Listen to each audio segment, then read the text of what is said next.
Bismillahirrahmanirrahim. Alhamdulillah.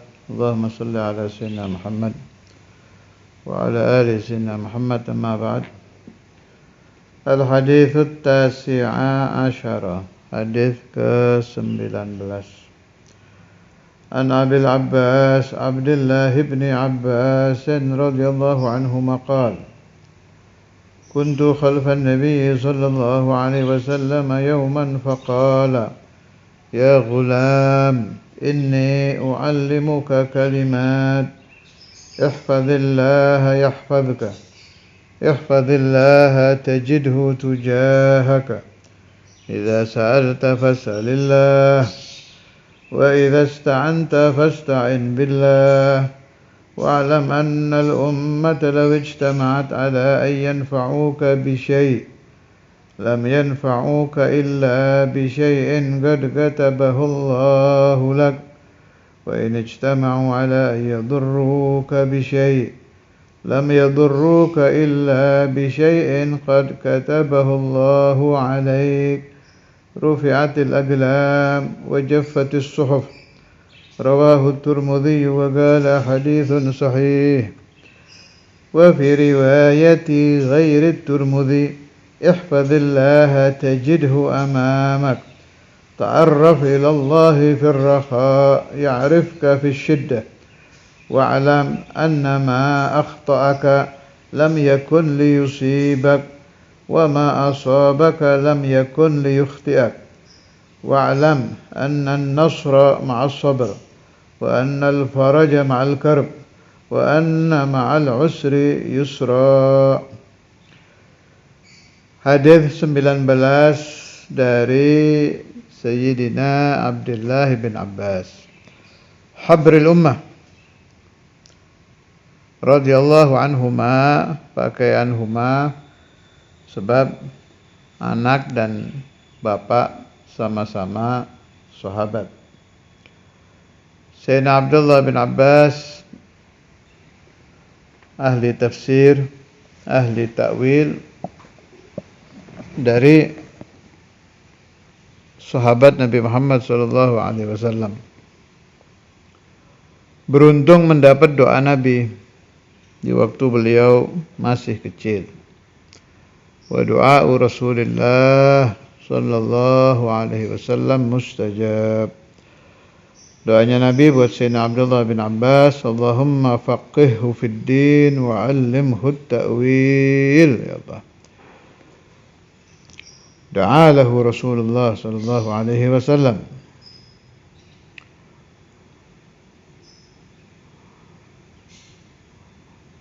Kuntu, aku, khalfan Nabi, di belakang Rasul sallallahu alaihi wasallam, yauman, satu hari.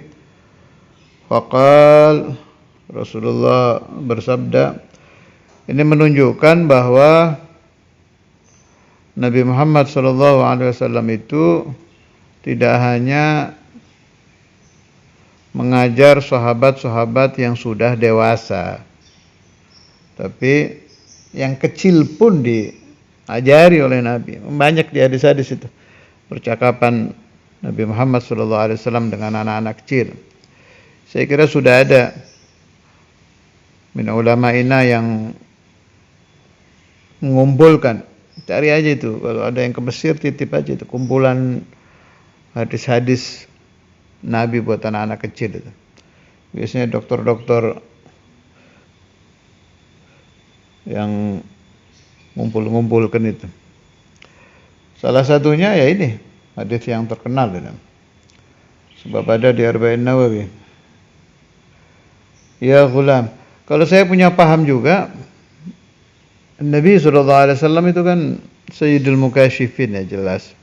Tahu Rasul sallallahu alaihi wasallam kalau ini bakal jadi habrul ummah, bakal jadi ulama besarnya sahabat, akan diteliti ucapan-ucapan Sayyidina Abdullah bin Abbas dari masa ke masa. Makanya Nabi mengeluarkan hadis ini kepada beliau. Jadi Rasulullah SAW itu tahu ya, ini masa depannya sahabat ini bagaimana. Itu kan banyak di hadis-hadis tuh. mulai sahabat yang akan mati syahid, yang akan mati di tengah jalan, macam-macam lah di hadis-hadis itu. Itu kalau kita pelajari, sering kagum kita dengan Nabi, kaget terus kagum. Lah ini nih, Rasulullah meramalkan fulan akan meninggal seperti ini, nyata. Meramalkan fulan akan meninggal di tempat yang begini, nyata. Satu aja nggak ada yang salah, Nabi ya, Shadiqul Amin. Jadi kalau baca hadis direnungkan, ini kenapa Rasulullah sampai pesan begini kepada sahabat fulan, kepada sahabat ini beda lagi pesannya, itu nanti nyata itu. Syekhul Imam Al-Hafidh Al-Habib Abdullah bin Abdul Qadir Al-Fiqih, ada syai'un yang seperti itu. Ya kalau saya punya paham, saya muridnya ya. Wirasatan anin Nabi sallallahu alaihi wasallam. Meskipun Rasulullah kamil, kalau untuk Sudul Imam dan ulama-ulama muhadditsin, wali-wali yang mendapat barokah dari Nabi ya juzuk ya. Yang kamil Nabi Sudul Imam dan haula'il ulama wal auliya juzuk, mendapat sebagian. Pemahaman ini saya terima dari almarhum Al-Ustaz Abu Hamid. Beliau waktu di Darul Hadis itu sering merenung begitu. Kenapa Ustadzul Imam Habib Abdullah itu kalau nyuruh Habib Syekh mesti ke Jakarta. Ini kan waktu itu Ustaz Abu Hamid masih belum terlalu tua kan, masih namanya juga masih mondok, masih kecil, masih remaja. Nyatanya setelah Habib Syekhnya tua, Ustaz Abu Hamidnya tua, beliau bilang, lah lihat sekarang nih, domisilinya Habib Syekh, bertempat tinggalnya Habib Syekh di Jakarta. Pas. Karena Ustadzul Imam mempersiapkan beliau untuk masa depannya di sana gitu. Kemudian almarhum fulan lagi ada itu. Biasanya sama Ustadzul Imam disuruh ngisi di RRI. Diperhatikan sama Ustadz Abu Hamid. Ini masa tuanya hidupnya di Malang. Yang mengajar di Malang, hidup di Malang, domisili di Malang gitu. Itu pas. Sayyidul Wujud Maulana Rasulullah sallallahu alaihi wasallam kepada semua sahabatnya itu seperti itu. Ada sih yang gamblang jelas itu, Rasulullah meramalkan, dia terjadi. Taqtulukal fi'atul baghiyah, kayak hadis itu. Kau akan dibunuh oleh kelompok yang zalim. Al-baghi wa dzulmu kan. Ya nyata. Dan lain-lain. Ma yadullu ala mukasyafati sayyidil mursalin Maulana Muhammad sallallahu alaihi wasallam. Ini sesungguhnya aku Nabi, u'allimuka, aku mengajarkan engkau kalimatin, beberapa kalimat. Ihfadillah yahfazka, jagalah olehmu Allah. Mana jagalah perintah-perintah Allah dengan imtithalul awamir. Jagalah larangan-larangan Allah dengan ijtinabun nawahi. Yahfazka, maka pasti Allah, jawabul amr, pasti Allah menjaga engkau. Ihfazillah, jagalah oleh engkau Allah, tajidhu, pasti engkau dapati Allah, tujahaka. Wa fi riwayatin nanti di bawah ada amamaka, di depan engkau, makna wahid. Arti satu, tujahaka, amamaka satu arti. Ini hadis sudah bolak-balik saya bahas, sering disalahpahami. Jadi banyak orang dan sebagian dari mereka saya ngobrol langsung punya paham kalau kita baca wirid Allah di depan kita. Kalau kita doa Allah di depan kita. Itu pemahaman keliru. Pemahaman dhalalah, sesat. Sebab Allah Ta'ala tidak terikat dengan arah.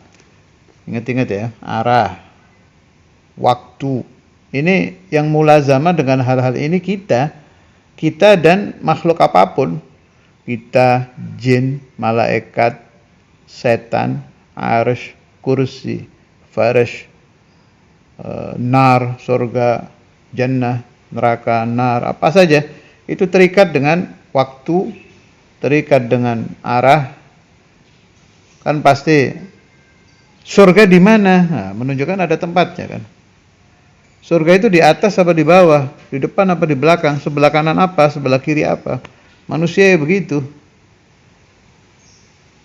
Di depan dia ada siapa? Di belakangnya ada siapa?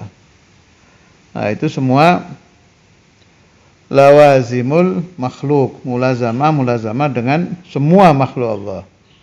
Mulazamah itu artinya tidak bisa terpisah meskipun 1 detik. Ini begini, bayangkan, tasawurkan di pikiran, Allah Ta'ala hari Senin jam 7 pagi menciptakan satu makhluk, taruh bayi gitu. Allah mewujudkan bayi. Lahir jam 7 pas keluar si bayi itu. Begitu si bayi ini mewujud, ada dia, itu otomatis langsung terikat dengan arah. Lahir jam sekian, hari ini, bulan ini, tahun ini. Ini kan mulazamah dengan waktu. Dia lahir tepat di depan bapaknya yang sedang melihat, kan diterima sama bidan tuh, diambil bapaknya yang lihat. Di depan bapaknya, berarti amam, terikat dengan arah. Wagad jihad. Kemudian fi jihah, di salah satu arah. Di timurkah, di baratkah, di utara, di selatan. Terikat lagi dengan al-harakatu was-sukun. Kalau tidak bergerak ya diam si bayi ini. Terikat lagi dengan warna kulitnya, putih, coklat, hitam, dan lain-lain yang tidak bisa terpisah dari manusia atau makhluk apapun. Itu semua mulai dari arah, waktu, fijiyah dan lain-lain diciptakan oleh Allah. Ya otomatis Allah Ta'ala tidak ada begitunya, nggak ada mulazamatul jirmi, mulazamatul hawadis, itu nggak ada di Allah Ta'ala. Allah Ta'ala yang menciptakan. Wa mahallu tafsili hadza ilmu tauhid. Kalau ingin lebih rinci lagi ya pelajari itu Sanusia, Qidatul Awam dan lain-lain. Alhasil, ihfadillah tajidhu tujahaka bukan berarti Allah Ta'ala di depan kamu. Maknanya bagaimana ini? Kalau engkau menjaga perintah-perintah Allah, engkau akan selalu mendapatkan pertolongan Allah. Itu maksudnya. Allah akan di depanmu itu bahasa kinayah, bahasa perumpamaan bahwa Allah akan selalu menolongmu, akan selalu memberi ijabah kepadamu. Seolah-olah diibaratkan orang yang selalu di depanmu. Di depan maknanya selalu menjaga, selalu memberi, selalu memperhatikan gitu. Itu maknanya ke sana. Idza sa'alta fas'alillah. Nah, ini kalau sama golongan kiri diartikan haram tawassul. Wa idza ista'anta fasta'in billah. Idza sa'alta, apabila engkau meminta, fas'alillah, memintalah engkau kepada Allah. Wa idza ista'anta fasta'in billah, bila engkau meminta tolonglah engkau kepada Allah. Bagaimana kalau kita memohon kepada Allah, berdoa kepada Allah tidak diijabah, ya kita meminta doa kepada orang yang selalu kalau yas'alu a'tahullah, yasta'inu Allah Ta'ala yasta'inuhu, yu'inuhu, Allah yu'inuhu. Nah, kita minta doa kepada mereka, maknanya ke sana. Wa alam annal ummata, ketahuilah olehmu sungguhnya ummah, lawijtama'at, andai berkumpul, ala ayyan fa'uka bi syai', untuk memberikan manfaat engkau dengan sesuatu, lam yanfa'uka, mereka tidak akan bisa memberi manfaat engkau, illa bi syai'in, kecuali dengan sesuatu qad katabahullah, yang telah Allah catat, bimakna yang telah Allah takdirkan laka untukmu. Wa in ijtama'u, apabila mereka berkumpul, ala ayyadurruka, untuk memberikan bahaya kepada engkau bi syai', dengan sesuatu, Lam yadurruka, mereka tidak akan mampu memberikan bahaya engkau illa bisyai, kecuali dengan sesuatu qad sungguh-sungguh kataba, telah mencatat, bermakna telah mentakdirkan, hu kepada syai, siapa? Allahu Allah, alaika babimu. Bismillahilladzi la yadurru itu. Makna la yadurru itu bismillah, dengan nama Allah, alladzi la yadurru, yang tidak bisa memberikan bahaya, ma'asmihi. Al-ism ainul musamma kalau di situ. Jadi bismillahilladzi la yadurru, dengan pertolongan Allah gitu maknanya. Dengan pertolongan Allah yang tidak bisa mendatangkan bahaya, ma'asmihi, dengan pertolongan Allah lagi. Jadi al-ismu ainul musamma kalau kita ngartikan yang itu tadi tuh. Bismillahilladzi la yadurru ma'asmihi syai'un fil ardi wala fis sama' wa huwas samiul 'alim. Lam yadurruka illa bi syai'in qad katabahu Allahu 'alaik. Ada satu riwayat fulan, satu orang yang kuat i'tiqadnya dengan bismillahilladzi la yadurru. Ya, beliau memberi makna itu. Bismillahi, dengan qudratullah, alladzi la yadurru, yang tidak mendatangkan bahaya, ma'asmihi, dengan qudratullah, syai'un, sesuatu, fil ardi, di bumi, wala fis sama' was samiul alim. Itu diancam mau dibunuh ceritanya. Saya tasih sendiri ke beliau. Kejadiannya mungkin zaman beliau masih muda mungkin ya. Tapi ceritanya udah sepuh-sepuh gitu lah, udah saya ziarah. Akhirnya beliau cerita diancam dibunuh karena dianggap aliran sesat di salah satu desa. Malah didatangi, tapi sambil jalan itu sambil merenung bismillahilladzi la yadurru ma'asmihi syai'un. Bukan membaca loh ya. Kalau membaca namanya asma, wiritan, tirakat, ya diijabah juga sih sama Allah. Tapi ini enggak, ini memang mendarah daging pemahaman tentang bismillahilladzi la yadurru. Bismillahilladzi la yadurru ma'asmihi syai'un fil ardi wala fis sama'i was samiul 'alim. Sampai di sana didatangi orang-orang yang mengancam mau membunuh itu. Diem. Padahal ada senjatanya itu. Diem ya, nggak nusuk, nggak apa. Cuma ini jangan ditiru, bukan kelas kita itu. Likulli maqalin maqam wa likulli maqamin rijal. Jangan ya ada orang ancam ente datangi, ente merenung itu ya. Jadi tusuk kalau kita. Kalau orang sudah mendarah daging begitu. Antara faham yang dia dapat dari ilm sudah naik ke dzauq, dari dzauq menjadi badan, ya selamat kalau yang sudah kelas itu. Bismillahilladzi la yadurru ma'asmihi syai'un fil ardi wala fis sama' wa huwas samiul 'alim. Lam yadurruka illa bi syai'in qad katabahu Allahu 'alaik, rufi'atil aqlam, telah diangkat pena-pena takdir, wajaffat, dan telah kering, as-suhufu, lembaran-lembaran catatan takdir makhluk. Rawahu, meriwayatkan kepada ini hadis siapa? At-Tirmidzi, Imam Tirmidzi, wa qala hasanun sahih.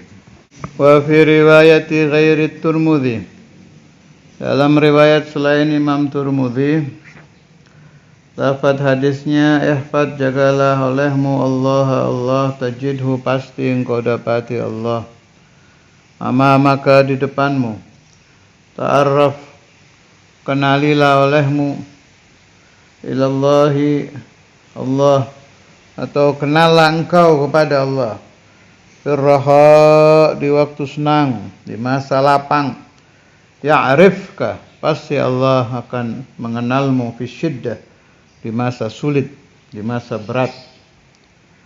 Wa alam, ketahuilah olehmu, anna, sesungguhnya ma apa-apa, akhta'aka, yang tidak mengenaimu atau meleset ya. Akhta'a itu tidak mengenai atau meleset. Lam yakun, tidak mungkin, liyusibaka, bisa mengenai engkau. Wa ma asobaka, dan apa-apa yang telah ditakdirkan kena ke engkau, ditakdirkan mengenaimu, lam yakun, tidak mungkin, liyukhti'aka, meleset darimu. Wa'lam, ketahuilah olehmu annan nasra, sesungguhnya pertolongan Allah ma'as sabri, bersama sabar. Pahami makna bersama ya, ma'iyah. An-nasr bersama sabar, bukan ba'da. Bersama, bukan setelah, tapi ma'as sabr. Artinya berbarengan dengan sabar akan muncul an-nasr. Bukan ba'da sabri muncul an-nasru, bukan. Bukan setelah sabar, tapi bersama. Wa annal faraja, dan sesungguhnya al-faraj, kelapangan itu ma'al karbi, bersama duka cita.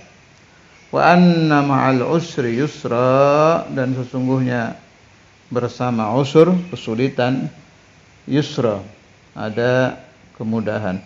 Malah dua ya. Apa itu? Syairnya wali-wali itu ada masalah ini.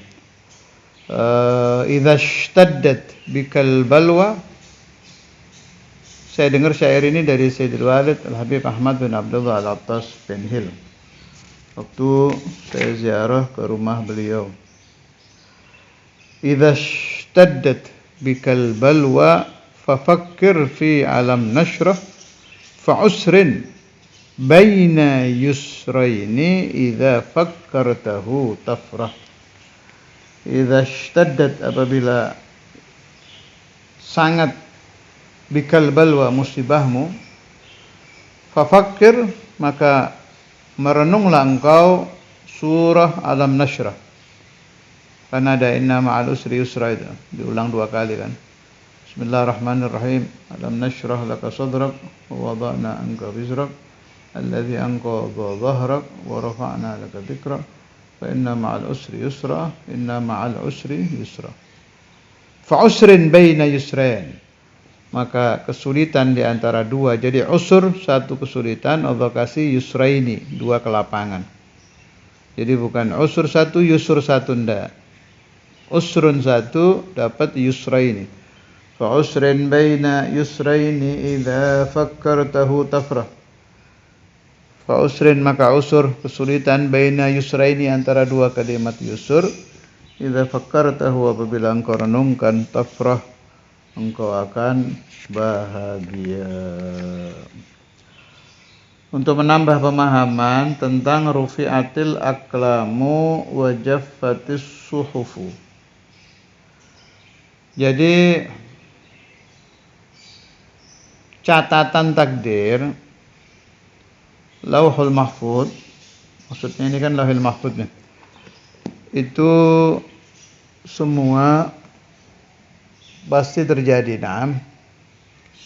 Tapi kan ada pemahaman di kita di Ahlussunnah wal Jamaah, kalau catatan takdir yang di Lauhul Mahfuz itu masih bisa berubah dengan titik-titik.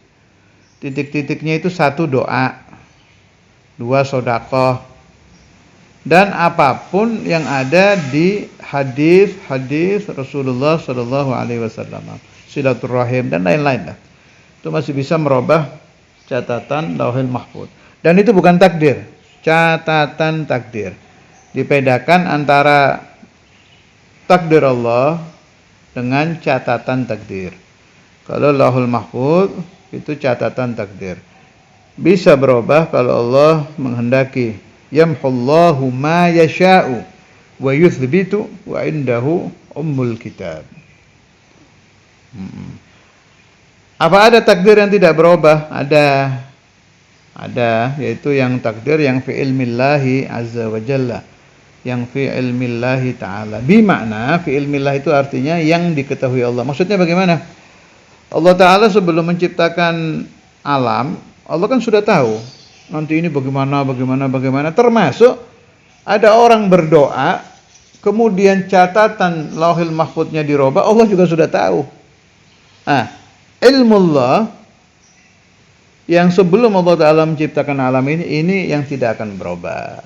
Itu udah gak kira berubah. Kalau itu bagaimana mau berubah?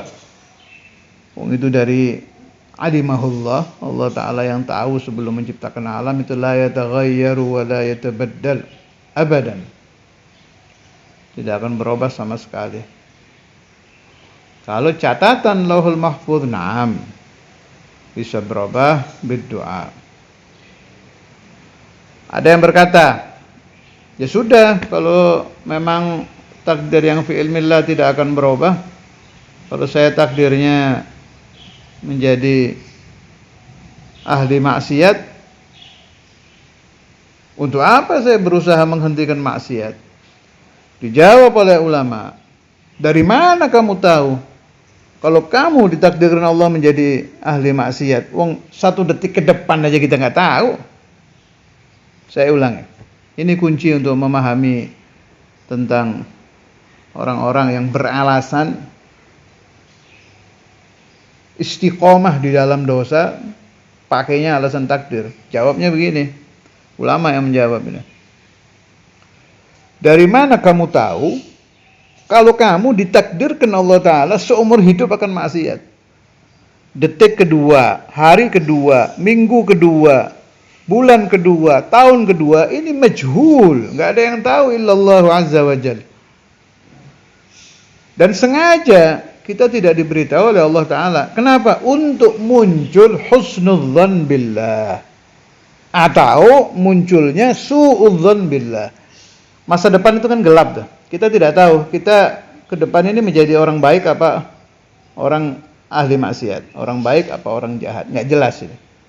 Maka pikiran kita bisa menyangka, wah memang saya ditakdirkan menjadi orang ahli maksiat. Itu lagi muncul su'udzan billah. Padahal dia nggak tahu. Ada lagi orang, wah bisa jadi saya akan ditakdirkan menjadi orang soleh. Ini yang muncul husnudzan billah. Nah, kalau yang muncul husnudzan billah, maka ini orang memang akan menjadi orang soleh. Sesuai dengan hadis kursi, ana inda dhanni abdi bi falyadhunna bi ma syaa. Takdirku, kata Allah, mengikuti dhan. Husnudzan apa suudzan si hamba nih.